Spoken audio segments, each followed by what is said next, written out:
Artistry.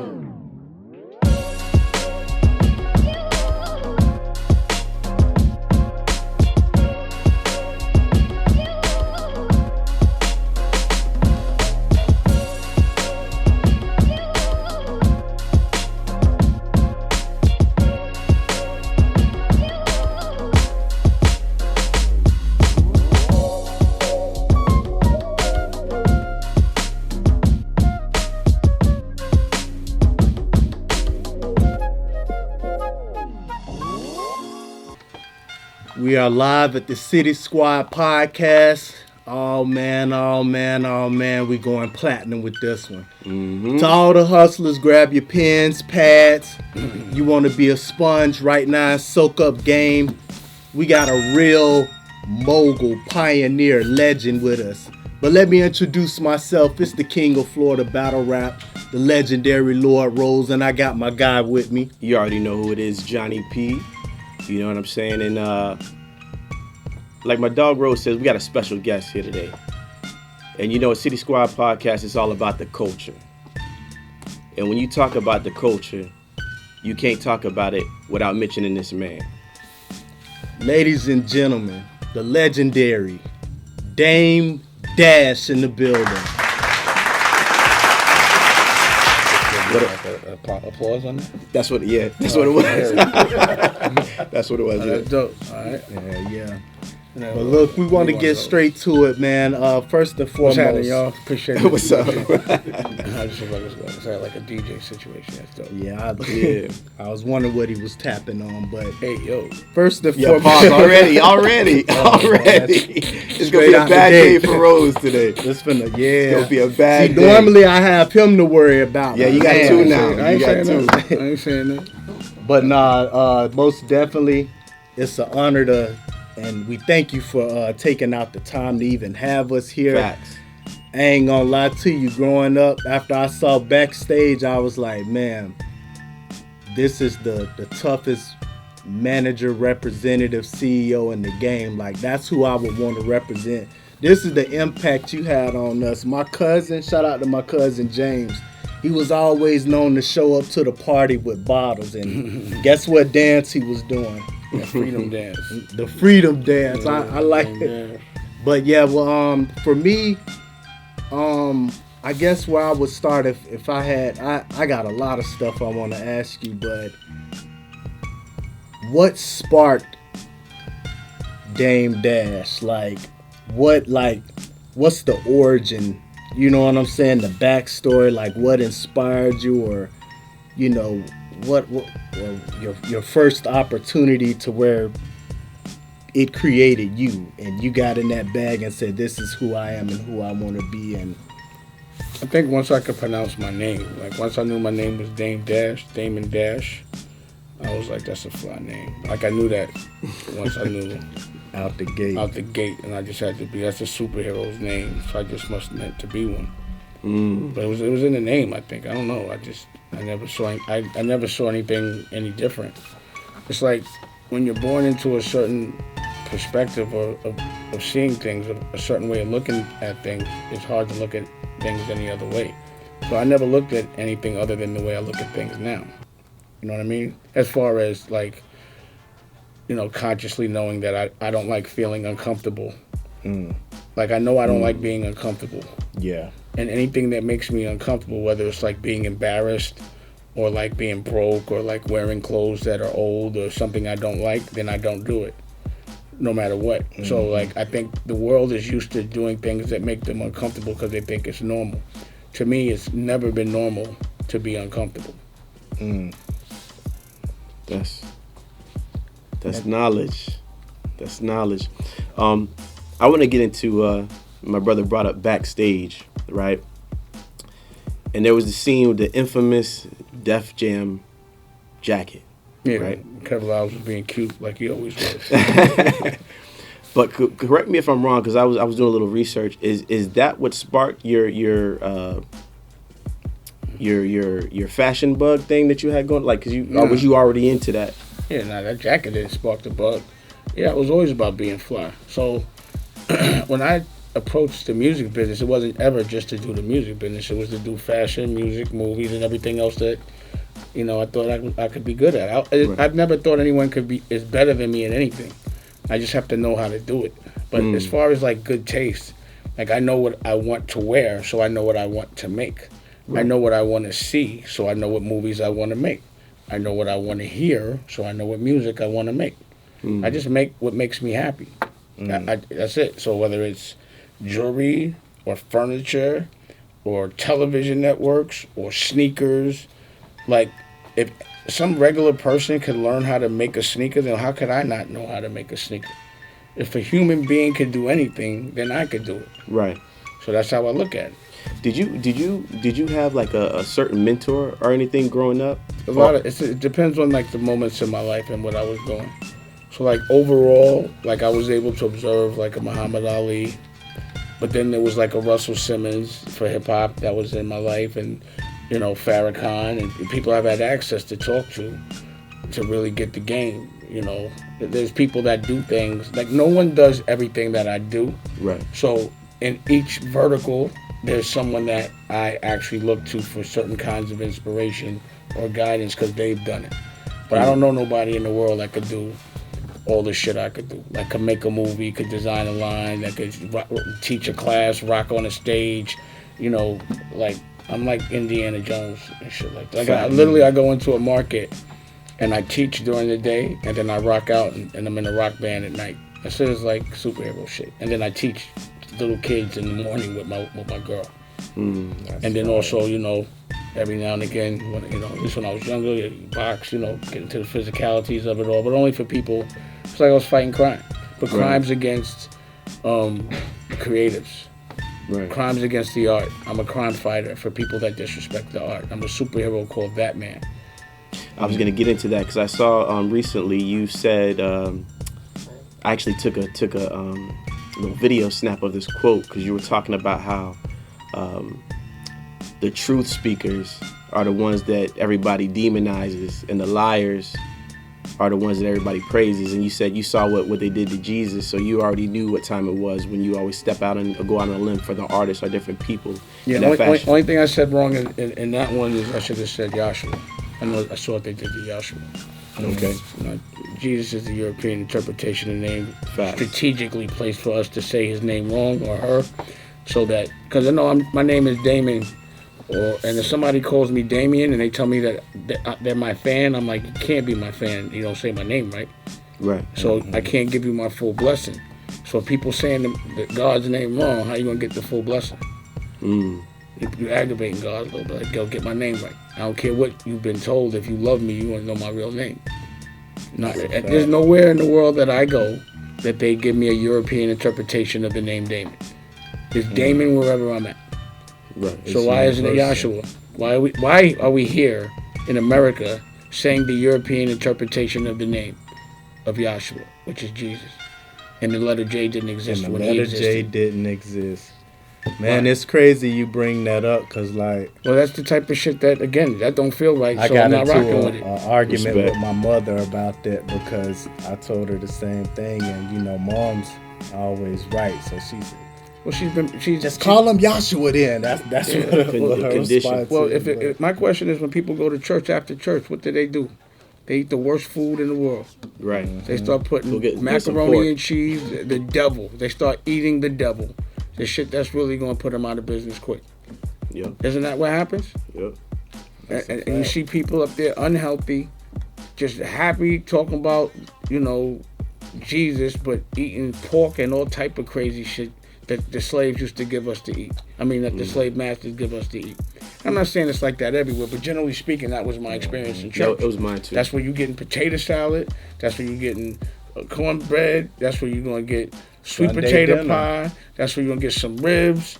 Everything that makes your heart hurt and give you diabetes. Like Mind you, as slaves, they were given the worst parts of the animal, or the scraps, or just making do. But to kind of piggyback off of that, now that you mentioned that, like I see rappers like Rick Ross, he building the underground bunker, all of these celebrities, talking about these luxurious bunkers they make, and You think like within the next 20 years, you know, the world is gonna get crazy to where, you know, World's getting crazy now. so I was just gonna say this already getting crazy. AI, flying cars, robots, and you know, there's a lot of things that are going on that weren't going on the last couple of decades I've been here. But you know, remember when you used to watch the Jetsons and it'd be like flying cars? But you know, we're really well past the year that the Jetsons were supposed to exist when it first came out. Yeah. And the same thing with Back to the Future. So what I do know is technology has been intentionally suppressed to keep us not evolving. But I don't think it's like this. You know, like if you're the government and you had an apparatus that could read everybody's minds, would you tell anybody? No. So you know there's mad shit they got that they're not telling us to keep us dependent on them, and for them us you know that. You know what I mean? So I just really go with love, and I don't think about all that shit. You know, I just know that whatever's gonna happen, me and my family gonna win. Sure. And that's what I'm prepared for. So yeah, in the next 1 year, anything can happen. Like 5-6 years ago, when someone was like, "Yo, do you think there'd be like a flu that could fuck the whole world up?" And you know, like COVID. And that would be something that, you know, changed the way the world moved in a better way. It actually made the world, besides the death and the loss, which is unfortunate, but it made the world kind of evolve a little quicker to understand the things that you could do from your house. So it's crazy how sometimes bad things actually open the door for a lot of good things. Change is a big problem for people, but it ain't for me, because if things don't change, my life is not going to be as happy as I want it. Things got to change, or else I'm going to be stagnant. If I don't evolve, then that means my family's going to struggle. Things got to change, so I look forward to it. Some people just get comfortable and so scared of things they don't understand that they'd rather just stay miserable. You know, it's crazy. I was just about to ask you about change because on the Backstage documentary, you said that you wanted to go on tour with X because he embodied everything that you guys were pushing at that time, as far as the culture. But now I see, because I do follow you on social media, I see that you're into like more rock and live instruments and whatnot. What sparked that change in particular? Just understanding and having more respect for the art, live instruments, how things sound way better live than on the track, how people don't rehearse in this industry and just get on the fucking stage and do karaoke and think that's acceptable and think somebody wants to pay to see somebody lip sync. It's just a lack of respect for the art. Not to take the time to strategically make a good show, and just to think because you're famous, people will just look at you and you don't have to do anything magical on this. Like even in fashion, it's the clothes, but it's also the presentation of the clothes. There's a fashion show that you're judged on. So there's different verticals. To me, to you know, unless you're like doing the DJ thing and you're really doing that, to just perform on a track is whack. Because you can't go with what the crowd wants. Like every show that you do with live instruments is a different show because you're moving with energy. So I heard you play instruments as well. Not like super nice, but I could pick them shits up and jam. So with that, because with you being involved in so many different things, it seems like you kind of immerse yourself into, you know, whatever art form. I became an artist. So with like... Making money off artists and not being an artist is exploitation. Now that I think about it, like movies, you know what I'm saying? Whoever I hire, I have to be able to say that I actually am working. They have to respect me. I can't, you know, you don't respect your general if he doesn't understand the war. So I can't tell somebody to design me clothes I don't know how to design, or just, you know, make a movie for me and I don't know how to make movies. I got to run the cash register before I let somebody else. But they got to respect me. Like anybody I work with, I'm ready to battle with. So when I used to manage Andre Berto, I had to fight Andre Berto. You know what I mean? If I'm gonna tell you to jump on the stage, I gotta jump on the street. I ain't gonna never send you to do something I ain't gonna do myself. That's my insulin. Oh, shit. My pod expired. See, also I'm diabetic, so I gotta deal with that too. So just tell me my pod expired. All right. And on top of that, you know, I'm like Iron Man. I got like different things I got to deal with and all that, but it doesn't stop me. So no one can say ever that they can't do shit because they got diabetes, because I did everything I've done great with diabetes. I got to lead by example. If I could be healthy and smoke weed and drink, but still keep my blood sugar right and still eat right, then someone else can too. You can't use it as an excuse. That's one of the things I respect about you the most is your take on mental health. Would you credit that as like a major contribution to your success in the business world as well as like your life as well? And like, I don't want to get too personal, but if you could, a lot of people don't like to do this, but what type of affirmations do you? Y'all see me? I tell myself I'm great every day. I just called myself Superman and a superhero 13 different times. I've given myself affirmations on this show, the whole show. Okay. You got to. Who else is gonna? You know, no one's gonna. What I find is people have been trying to trick me into thinking I'm not a superhero. You're never gonna tell me I'm not a superhero. I know I'm a superhero. It makes them uncomfortable.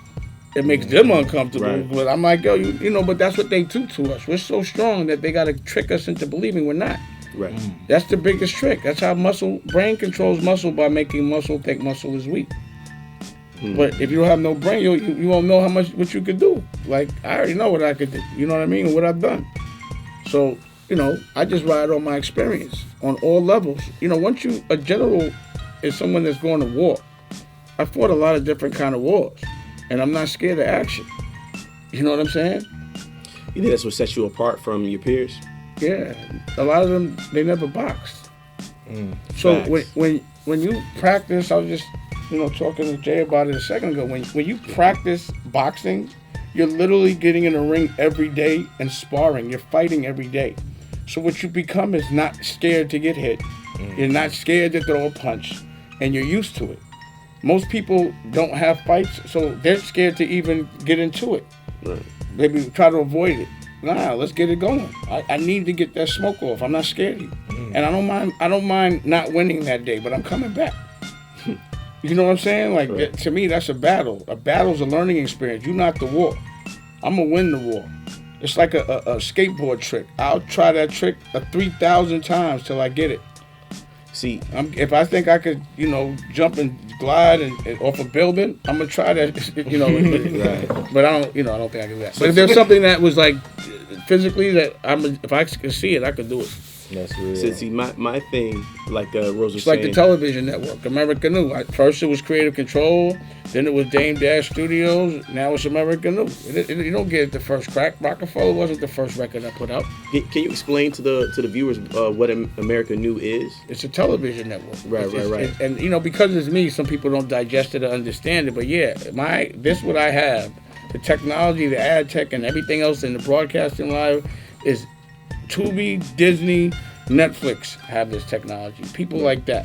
And then the fact that all of the content, none of it is really outsourced. I made most of it. I directed most of it. We didn't outsource it. That doesn't happen. Most people get a fund. They raise $100, $200 million. They can burn that shit out. And they could pay salaries, and they could, do marketing, and they could do all those things without making $1 for years. Me, I'm going out my pocket. I got to flip. Because if it's other people's bread, then I can't do what I want to do. Right. You got to be able to burn while you learn. So that's the difference. So don't think because it's me that it's like undervalued. That's why some people be saying certain things, and I'd be like, do you realize I have a television network? You realize that I broke a fucking clothing line that did $100 million? I was about to just get into all of that shit. Just in general, if you don't speak that language, do you realize I funded Lee Daniels and put him on, and I remember that. If you don't understand the other verticals, you won't know what success is.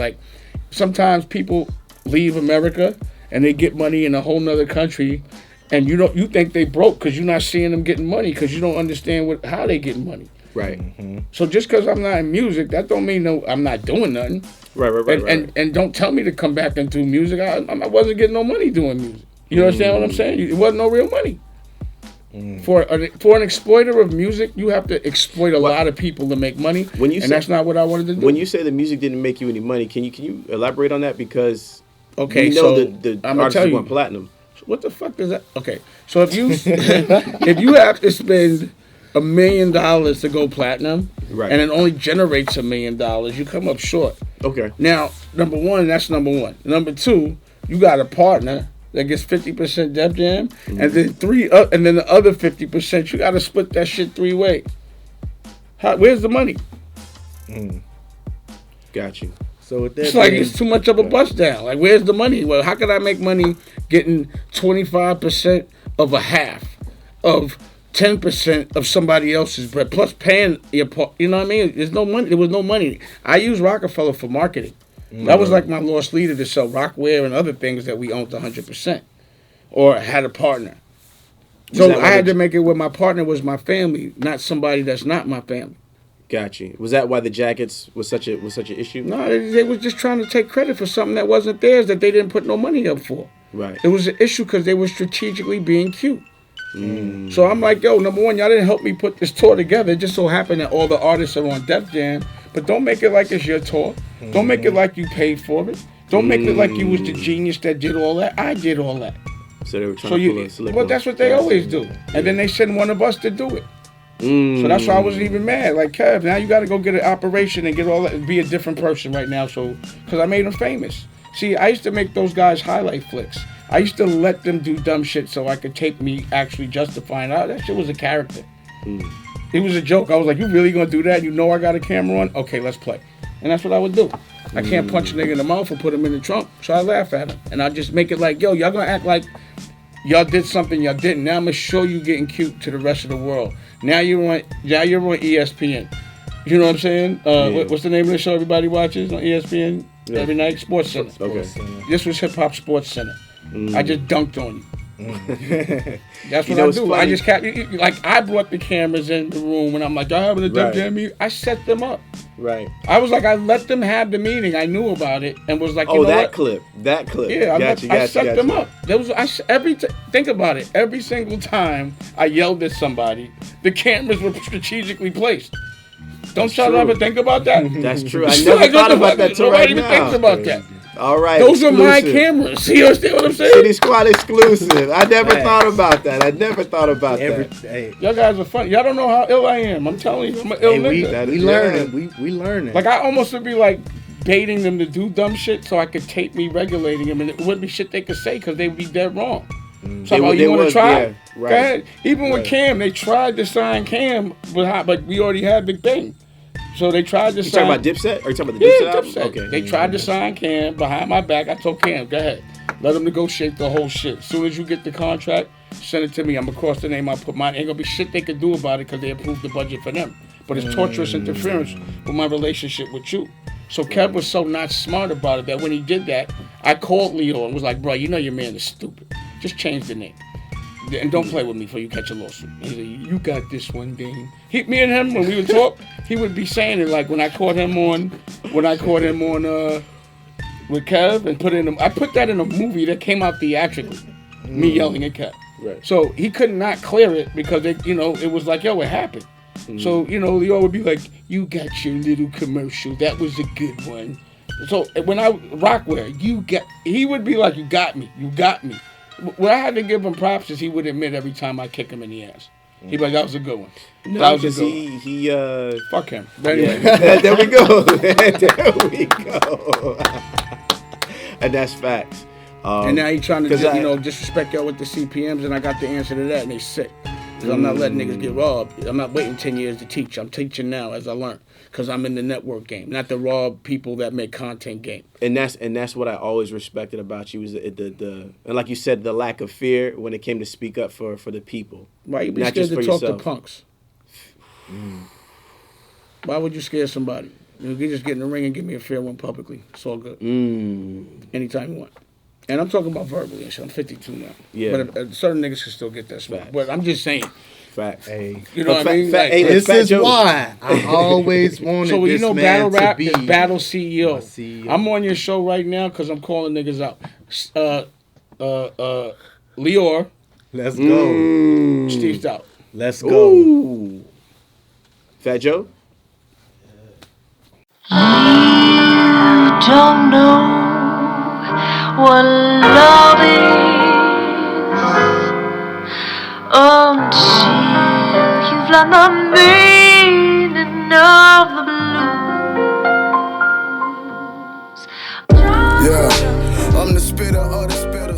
Get into it. Gone. Oh, I'm telling the truth. Shit, I don't lie. That's that man's opinion. I just want to say I ain't have Fat Joe very high on my top 50. You know, Damn. you remember that episode?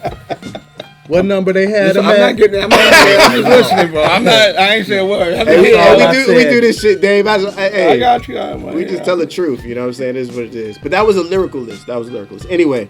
But I also remember, I think it was a Source interview. You was, it was like a 3-part interview. I think Biggs might have been into it, but like, I want to say I might have been like 16, 15 but these words kind of like molded how I moved in group atmospheres and like what type of people I surrounded myself with. I remember you saying, the goal is for all of us to be bosses in my circle. Yeah. That way, if one of us fall, The circle of success. the circle of success. That stuck Facts. with me all the way till now. Now, with the things that you've experienced, you know, of course, like, as we see, everybody didn't have your vision, you know, at that time. Like, would you say things changed or you still live by that moniker? I know, like, you still teach and empower. It's for me. It's for my family. That circle. So you know, when you in the street, your circle of family becomes the people that help you with your survival. So your boys become your brothers, but they don't stay your brothers when the money comes around. It just always fucks it up. Yeah. So you know, I think initially it was about my crew first. You know, it's like the mob. Like, you know, once you take that oath, the mob becomes before your family. Nothing ever came before my family, but I always wanted to make sure my boys was all right. I don't give a fuck about boys. Pause. Period. Done with that. You That's know? real. And a man ain't going to have another man look out for him. He's going to have a general, have his own army, and then we can come get money together. But other than that, I ain't taking care of no niggas. Period. Okay, so you still I still on a friendship basis, but not on some. I'm trying to look out for you. Like, I'm not. Nah, that's, you know, me just running up under another dude all day just doesn't seem right to me. Making That's money not off very another cat, masculine. nah, it's not masculine. You know. So for me, it's like, I see yo, what I you're only saying. want to deal with other generals that have armies, and because I'm not fighting for no petty shit. I can't make. How much money can I make off of one cat? Pause. Who wants to do that? That's not what I do. So you might remember, like, I started as certain people's manager. You know, as a manager. Then I was like, fuck this. I might as well be the label. And now I'm like, yo, like, I'd rather be the label about, I got to make the music. I'd rather score and do soundtracks. And, you know, I don't want to have anyone dependent on me. You get up here, I'm not responsible for you. I'm a man, you a man. You too old for that. You grown. Everybody My gotta carry only person that's a dude I'm taking care of is my little son. It'd be enabling to my grown kids if I take care of them, the men. I'm not taking care of the men, and it might seem cold, and it might, you know, but for my grown men, I'm like, I'm not taking care of none of y'all little niggas. Like, y'all old enough, y'all can work with me, but it won't. I'm dad now. I'm not daddy. yeah, I thought you were talking know what about I'm saying? friendships. But you're talking about taking care. I see what you're It's saying. a circle of success for my family. Right. I got to make everybody in my family rich first. When you say family, it made me think back to that Breakfast Club interview with DJ Envy, and it's ironic now that we fast forward to now, like the things you was trying to tell him that they doing, and look at where we at. And A look at where television we network, blah blah blah. Everything that we doing now, I've been talking about it when niggas was laughing at me for it. Now it's a way of life. Yeah. The thing is, I hustle in the future. I'm not looking at what you're doing now in the past. That's dumb to me. I got to see, what are you going to be doing in 10 years? I'm going to start preparing for that. And that's what I do. You know how niggas is building bunkers for, like, 10 years? It's like, that's not going to happen tomorrow. It takes a while to build anything. So that's what you have to do. You have to construct your life like you're looking at building something that you're going to have in 3 or 4 years. You have to visualize what you want it to look like way ahead of time, and then you got to get the blueprint, and then you got to get the materials, and then you got to build that house. And there's always problems building the house. There's no house that ever got built without no problems. It always costs a little more and takes a little longer. It's never exactly when and exactly how much. It never has happened. That's the exact thing. The way life is, it's the exact way movies are. You just have to be able to adjust and just never be scared. I feel you. Absolutely. Like, there's no failure. You know what I mean? It's like, just swing. Like in boxing and shit, when you are fighting, it's not about really if you win or lose. It's about how hard you fought.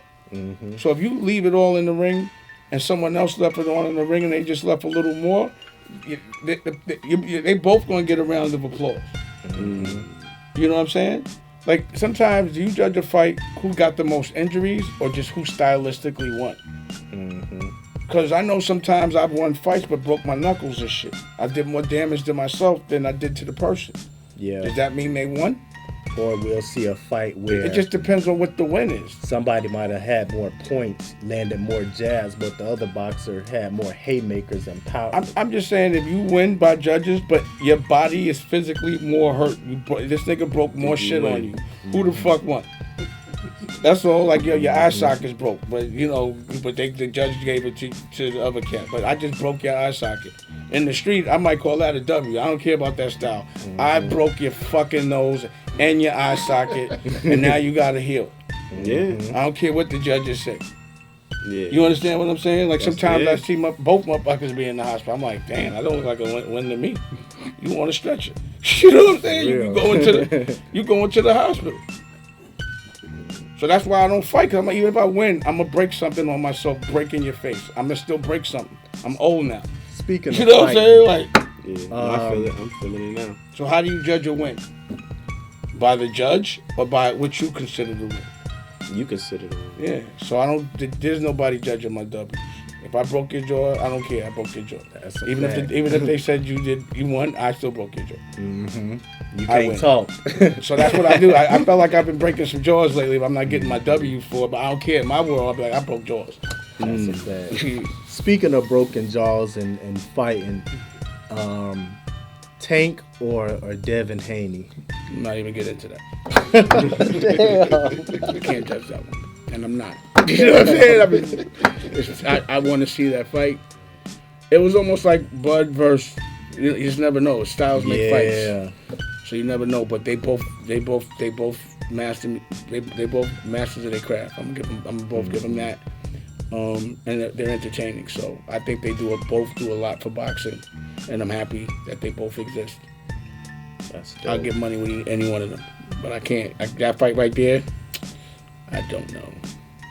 Hey, Dame, I got a couple questions from my childhood that I just have to get answered today. This is not to be messy, but if this is public knowledge, forgive me. But I always wanted to know why Mace on a particular song said, "I don't really fuck with Dame, but I still cop Jigga." Was there an issue at one point? Or like, I never understood that bar. I don't know, man. You know Mason. Niggas just talk. That's Yeah, that's okay. Mace. That's true. You know what I'm saying, Mason? Mace It being depends Mace. on, it was Mason at the time. That's He was Mace Mussolini when I first met him, you know. Oh, that was He was before down Murder with Mace? That was Mace Mussolini, Murder Mace, and then he went, Bad Boy Mace. And then, I don't know what happened. Pastor Mace. and then Pastor Mace. Yeah, now And then he went back to Murder Sports- Mace and sportscaster. Sportscaster So Mace. it depends on what Mace it is, I don't know. Either way, at the end of the day, we all brothers. I don't give a fuck. That's real. You know what I mean? Like, words don't mean shit. He ain't never do nothing to me or to cross me. So it's just words. My delivery sometimes offends people, but the truth hurts sometimes. I don't know what it was at the time. I don't even remember. It's so cloudy these days. I'm 52 years old. I've been outside really since I was 19 in the public world. So I don't even know any adulthood without it. And as it goes to the therapy, you were saying everyone goes through things, but not everyone goes through things in front of a camera. So it's important when you're going to go through the regular things that other people do, and especially it's important because people look to what I do to dictate how they act, that I make sure I'm doing most things with a level head. So that's why it's important to have a therapist. It's like a consigliere. But it's important to have one that speaks the language and maybe have been through similar experiences than you've been through. So like if you get a woman that, might not be from your culture and you're trying to tell her that you had to do certain things that they've never seen before, they end up naturally judging you. And then they need their therapy. So you have to get the right people. It's just like education. You have to figure out the language people want to be spoken in. What's their love language? That's something I struggle with, and it's probably because, I have a similar thing. He actually calls me, I got a nickname, Suge, but he's like, nah, you Dame, because I scream on people about, I'm very passionate about my people. I've seen he a does. It's actually lot funny. of your traits in him, and so that's why I elected him to. But I just don't know, because it's a issue that comes up with me a lot. I don't know if people not being able to take the actual message and the wanting fluff is that my problem? Nah, it's enabling to tell somebody what they want to hear and not help them. So if someone's like about to hit a fucking iceberg, or they're on the train track, and you're like, you gotta leave, you better move, and they don't move, you're like, yo, motherfucker, move, and then they move. But if you didn't say it a certain way, they get hit by the train. Right. So it doesn't matter. It's like sometimes the way some people have to learn, that's on them. But people, for some reason, feel they have to feel comfortable to receive certain knowledge. That's you can't tell a teacher how to teach if you don't know what the fuck he's teaching. Right. So that be the problem with motherfuckers. That's crazy. They want to learn on their own terms. That's not how the world works. So that's for them. Pull your skirt up. That's all I mean. That's real. Words for some Dame Dash. I got one. You got anything, Rose? 'Cause I got one last question. My last question I would ask is, coming from where you come from,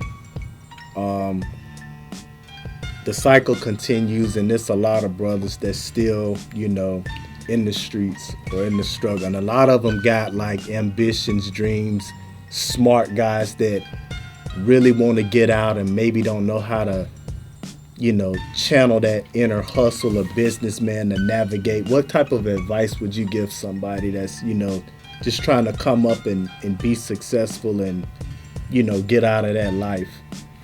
You have to visualize the dream of doing something that's legal that you would do for free and turn that into your profession. And then you do it so much because you love it that you're the best at it, and it never feels like work. But if you don't visualize exactly what that dream is, you won't know what you're fighting for. That's real. But if you could get on the street and risk your life and your freedom in due time, because that's part of it, it's probably way easier to visualize a dream and fight for that. It's just the money doesn't come as quick, but it doesn't leave as fast either. Yeah, it's always more rewarding to do anything a certain kind of way. Like you said, because one of the things I've always listened to in the recent years anyway is like, you're not a boss if you don't put your own money up. And Luke's get to testify. I'd be like, bro, I just spent all this money on this and that because I believe that, like, when you put your own money up, can't nobody tell you what to do. There's no belief. That's the real. That's the truth. Yeah. It's black and white that way. And that's why if you have big dreams, you should always be broke, because all your money's in your work. So in the street, no matter how much money I got, I was copping as much work as I could. It was always in the street. So that would be the thing, man. I'm fucked up right now until I collect that bread off the street. But then once I collect it, I'm buying more work. I might have cash flow. I might gamble a little, whatever. Try to keep your re-up money out your pocket. Put that up, but that always gets flipped. The more you're supposed to buy as much work as you can, not save as much money. So you're supposed to always be broke. If you got money, that means you're scared to bet it all. To me, I don't know nobody that makes enough money to just look at it. Unless you're not spending, but I don't want to live like that. That's real. Well, Dame, we thank you so much. Like I said, City Squad Podcast, the place where legends. The People's Podcast. But listen, my favorite battle rapper is Murder Mook. Murder Mook. Man, I ain't gonna Rose will lie. smoke you, Murder Mook. Look at him start the drama. I'm just saying, he's the Michael Jordan. It depends on where Mook is at. In New York, nah. I might. You'll smoke him here in Tampa? I can get him in Florida. You feel me? But listen, if you're watching on YouTube, like, share, subscribe. I'm gonna have to call Mook. Call Mook, man. Call Mook. Uh-oh. What's crazy, I used to work at the Hard Rock like years ago, and I seen Mook in the Hard Rock shop. So you saying you could give him work, or somebody? Rose will work him. Ask Charlie Clips about me. Ooh. Yo. What's poppin'? Uh-oh. What's up? Yo, I just was on the battle rap show, and I said, my favorite battle rapper is Murder Mook. And he said, Florida, this cat said he'll give you some work. And I was like, nah, I got to call him right now. Here, look at him. Wait, you said what? Yeah. He said he'll give you some work in Florida. Look, this cat right here. Yeah, I don't know about New York. You got it in New York. I don't think no one could beat Mook, bro. It's my state. Nobody could, like, when you first heard of battle rap? When I first heard of battle rap, we got it live one now. Let's turn it back. I ain't gonna cap. It was you. Okay. It was you. Respect. I'll keep it real now. Respect. You and Jay Mills. I seen your party Artie joint. Yeah. Yo. Listen, I was literally on my mom's, right? I'm literally hung up off an interview I was just doing. I said, well, I mean, what Big Bro called it's about, some money. Y'all, nigga, we gonna talk about something. So I literally just now hung up from talking about the exact same shit. He was just asking me about niggas coming at me that watch me and then where they get it from. That's blasphemy. Nah. Blasphemy. We gonna keep it a buck though. This is how we settle this. You battle rap? Yes, sir. And I was asked about you. I didn't call you out. No. But I was asked about you. No, you did call him out. I said. Well, nah, Dame said Wait, I let called me- you out. oh, I let me called say- you out. no, Not with me. I said, Wait, let's go through it. I just said, when it comes to battle rap, I said Murder Mook, to me, is the best. And you said, what? I said Rose will smoke him. And then he said, yeah, I'll give him that work in Florida. So, Okay, yeah, that's his man. He gotta say that, but it's like, yo, A couple of your mans know about me too, though. They got yo, smoked. bro, I'm not saying you not fire at all. Don't get it twisted. I'm just saying I'm literally the GOAT. Like, I get it, bro. I get it. He said, I ain't saying you ain't fire, but everybody, look, you know what a martyr is? You know what a yo, I know. Yeah, Listen, yeah. what you are in battle rap, I am in CEOville. I know exactly what you mean. I know what you mean.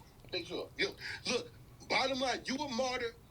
You know how many niggas was martyrs? I make niggas famous for being dead. For dying. Hey, listen. Even when you die, you become a legend. That's cool too, but I will have to get there. Do it though. You will have to Wait. do You it. heard what he said? I said we could do it though. Okay. Like, you want to do something? Yeah, do it in Florida so I have a chance, man. We can do it over here. We can do it here. We could do it. You see the studio? Hold on. You know the studio. City Squad I'm with it. exclusive. Hold on. City Squad exclusive. Look Murder at Mook that. Lord Rose. That was a nice little 3-pointer right there. I turned down $250,000 that from Drake trying to do it better. We tried. Remember, we tried. No. They gave me 200. They was offering me the last year. So I what? turned it down because they tried to do it in 3 weeks. Right? That wasn't. I ain't give a fuck how much money. I ran. No way. Right? So what I'm saying is, where's the money coming in? What we do? Should we pay per view it like how we do it? I can pay per view Gotta it, pay per view it. All right. Gotta pay per view it. and we can do it live. I mean, but here's the thing. I get paid to battle. I don't get like. So how many people gonna show up at this battle if you battle him? They gonna show up in the pay per view. Yeah, that's what I'm saying. So we just bust it down, do the pay per view. Hey, leave the Florida I got part of it to me. I got play per view. Florida gonna come out in droves Listen, for this me. politics of this, I'm gonna tell you. You gonna understand it quickly, but it's like I'm battling Brody, right? Which is Brody, right? I understand respectfully. He could be dead fire, Right. But nobody know him. Right, you're right. Me. So I don't think you got an issue with the lion's share. No risk. All right, let's do this. Let's put together a proposal. We'll talk it out, and we'll make the fight happen. And of course, you the champ. You giving him a shot. He got to get the lion's share. Look, Yeah. He got to get the lion's share. And but you might want to put. Is there like a rematch clause or shit that happens? No, I don't know what happens. Oh, ain't no rematches. I don't know what happens. I don't know. Nah, it won't be a need for that. battling him. Oh. Like that's what I'm. Yeah. Like that don't. So you call me. When you call me, I'm always. I already know. But cool. We could do that. We could do something with it, like how he. Well, either way, you got a network now, so we can figure it out. But what's the name of the thing? City Squad. City Squad. They do some. What's your battle rap show? There's an ETD. ETD. There's an ETD Huh? battle rap league. Do we want to rap right now, like right quick, like say something and then I say something? Like, do we want to do that right quick? No. Nah, we're gonna get the bread. No, We're gonna get the bread. Let's get the money. Let's get Let's the get money. the money. So we could get the money. He could spit a 16. I could spit a 16. And then No. We don't. Don't worry No one about can that. hear it. Exactly. You don't do that. So Exactly. let's put it together. So you ready? Are you ready? I'm always ready. All right. I don't duck no smoke. Yeah, he's good. He's good. He's good. Pause. You're right. Pause. Good. Yeah, pause. Hey, Mook, blessings, Pause man. it from the giddy up. So this is All right, Florida. listen. Yo, I ain't gonna lie though. We got Florida's bumping. All right, there you have it. Dave Dash, Murder Mook. This is City Squad Podcast. I told y'all we was going platinum tonight, man. Platinum. Salute Dame, City Squad That's Podcast. before the other platinum. Oh, we still That's got gonna more come this year. You on. know, we gonna talk about it. But listen, you already know that this is City Squad Podcast. Like, share, subscribe. We on the Raw 808 Underground. CitySquadENT.com. All letters.